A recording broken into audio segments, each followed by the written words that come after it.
She kept helping the neighbor while I worked from home, so I started watching closely. I used to believe that when you truly love someone, you don't need to question every little thing. But lately every little thing started screaming at me, and I couldn't ignore it anymore. My name's Daniel. I'm 42, married for over a decade to Chloe. She's 37, full of energy, always moving, always talking, always online. I'm not the jealous type. I've never been. I'm more the quiet observer. I spend my days working from home in our converted office near the back garden, doing landscape design for residential clients. It's peaceful work, and I've always liked the stillness. Chloe's the opposite. She's a fitness coach, always bouncing between Zoom clients, gym classes, and social media updates. Our rhythms are different, but we've always made it work. Or so I thought. Everything started to feel strange a few months ago. Not dramatic, just subtle, a shift. Chloe started spending a lot of time helping our new neighbor, Matt. He's in his mid-30s, recently divorced, moved in 2 houses down.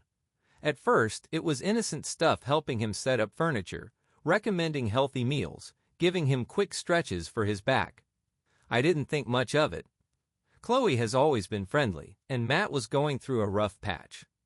But then, things started stacking up. She'd laugh a little too loud at something he texted.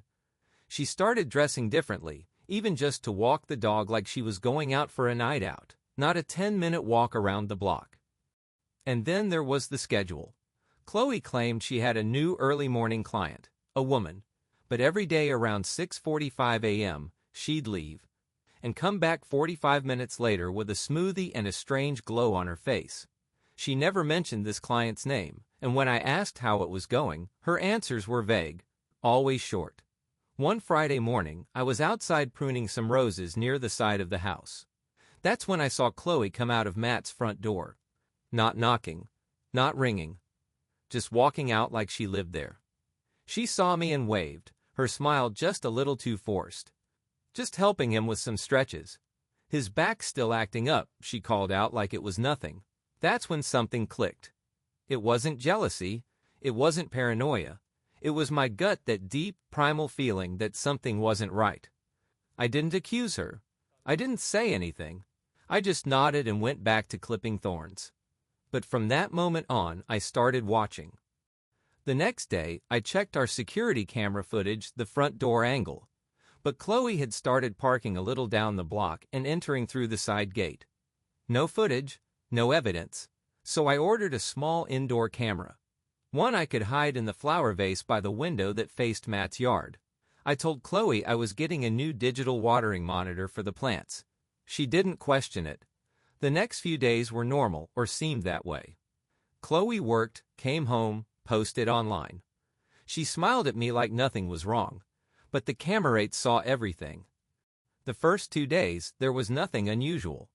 Chloe left early, came back with that same smoothie in hand, and acted like everything was normal. I was starting to doubt myself.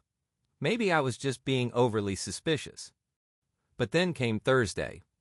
I was in my office, pretending to work, while the camera quietly recorded. Chloe left at 6:42 a.m.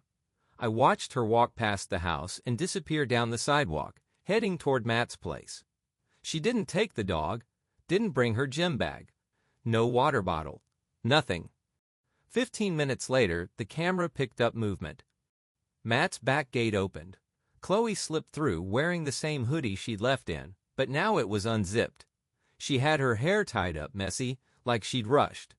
Her posture was different, relaxed in a way that didn't match a client session.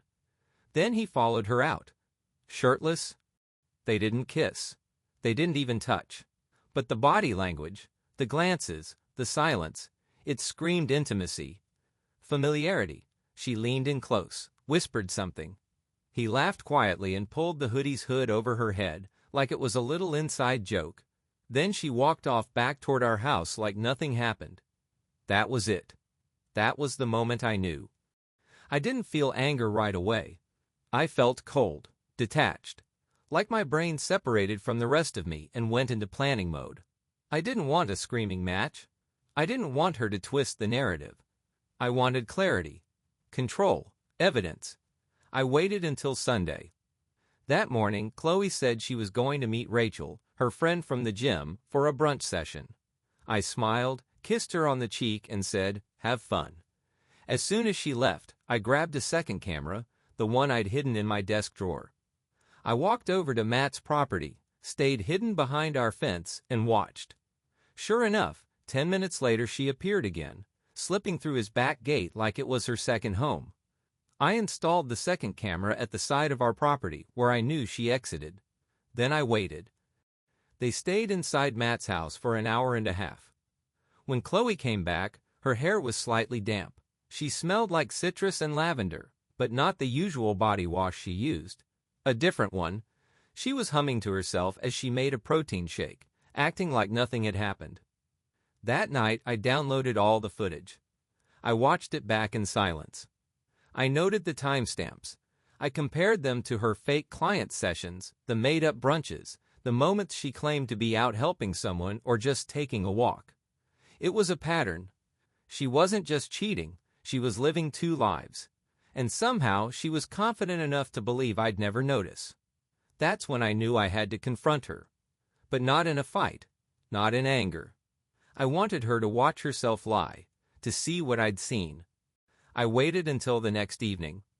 We were sitting on the couch, half watching a cooking show, her legs curled under a blanket, her phone lighting up every couple of seconds. She laughed at something on the screen, or maybe at something Matt had just sent her. I couldn't tell anymore. "Hey," I said calmly.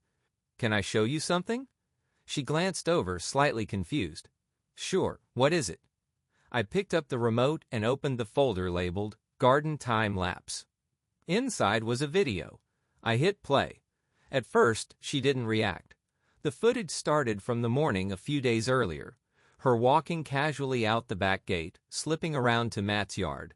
At first, she thought it was a garden video. Then Matt appeared on screen, shirtless, laughing, pulling her hood over her head. And the smile froze on her face. I didn't say a word. I just watched her. She blinked a few times, her mouth slightly open like she was about to lie but couldn't find the right words. She paused the video. "Daniel, I can explain." I shook my head slowly. "Don't," she tried again. I wasn't going to. I hit play again. The next clip, Sunday. The back gate. Her entering. Staying for 90 minutes. Coming out smiling. Her body physically folded in on itself. Her shoulders dropped. She sat down and covered her mouth with both hands. "It just happened," she whispered. "It didn't mean anything." I turned to her, still calm. "It meant enough for you to lie. Repeatedly. For weeks." She stared at the screen like it might start playing something worse. Maybe it would have. I had hours of footage. "I never meant to hurt you," she said, tears starting to gather. "But you did." I stood up and left the room. Not in a dramatic way, just done. She didn't follow. Maybe she knew better. That night, she slept in the guest room. I didn't sleep at all. Over the next 2 days, she tried everything. Texts, long notes, even suggesting couples counseling. I didn't respond. I was already packing her things. The final time we spoke, I simply said, "If it was just a mistake, you would have told me the truth. But you didn't, and I can't build anything on that." She moved out that Friday. I haven't spoken to Matt. I didn't need to. I'd already seen everything I needed to know. It's been a few weeks. The house feels quieter now. Colder in some ways, but also real. Honest. Funny how silence can be comforting when no one's lying in it.